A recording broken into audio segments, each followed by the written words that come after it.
Hello everyone, welcome back to video number 4 of our study through the book of Galatians. The section we're going to be covering today comes from Galatians chapter 2 verses 1 through 5. And so before I begin in that, I want to remind you to keep reading through whatever gospel you're reading and to make sure that you're working and crafting your gospel definition. I challenged you 2 videos ago to try and read through a gospel and make up your definition after the reading of that gospel of what you think the gospel is. And so when we get done with these Galatians devotionals, I'm going to ask you to send them to me and we're going to go over them and try and see what the gospel is. And so as we continue in through these Galatians devotionals, I also just want to encourage you of what the main theme of the book of Galatians is.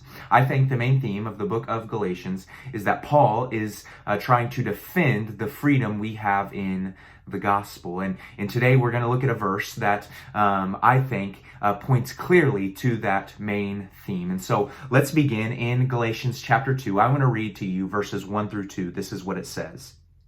Then after 14 years, okay, Paul, it's been a while, buddy.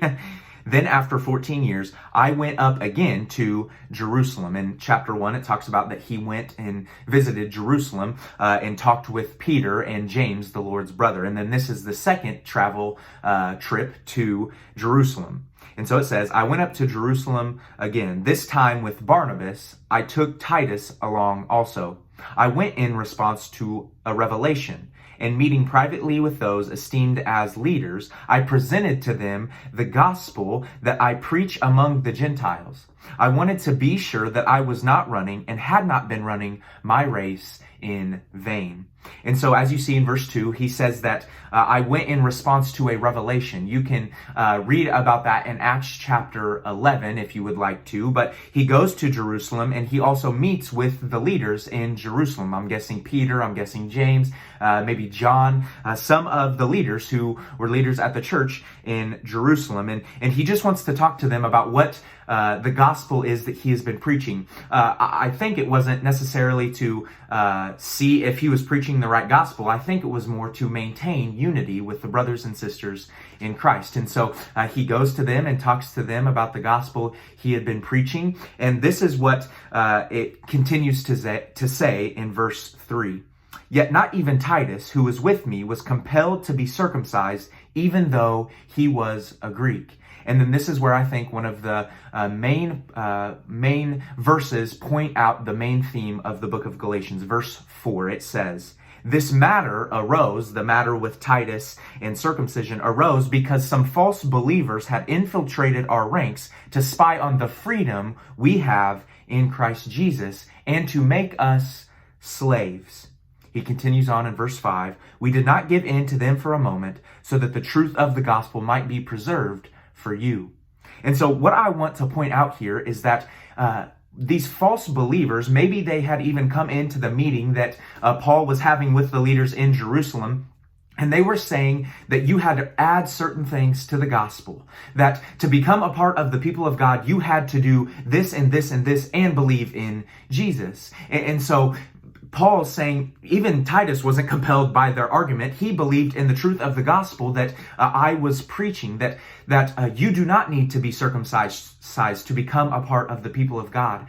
You'll see that throughout this book of Galatians, this is huge to some of the people who are trying to add to the gospel, that people need to be circumcised to become a part of the people of God. This was also huge in the Old Testament. This is why it's so prevalent in the book of Galatians, that in the Old Testament, when you were circumcised, this was part of your identity. This was who you were and how you became a part of the people of God. And so maybe some Jews in Jerusalem were saying, hey, you need to do this too to follow Jesus. And Paul, the gospel that he was preaching and the gospel that is still preached today says, no, you don't have to add certain things to the gospel. You don't have to be circumcised to become a part of the people of God.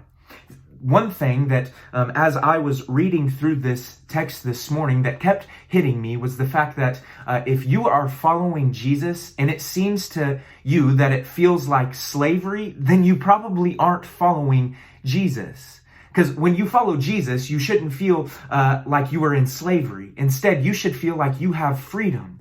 That when you follow Jesus and you walk in step with him as best as you can, you should feel like you can walk in step with freedom. And so this is the reflection question I have for you today.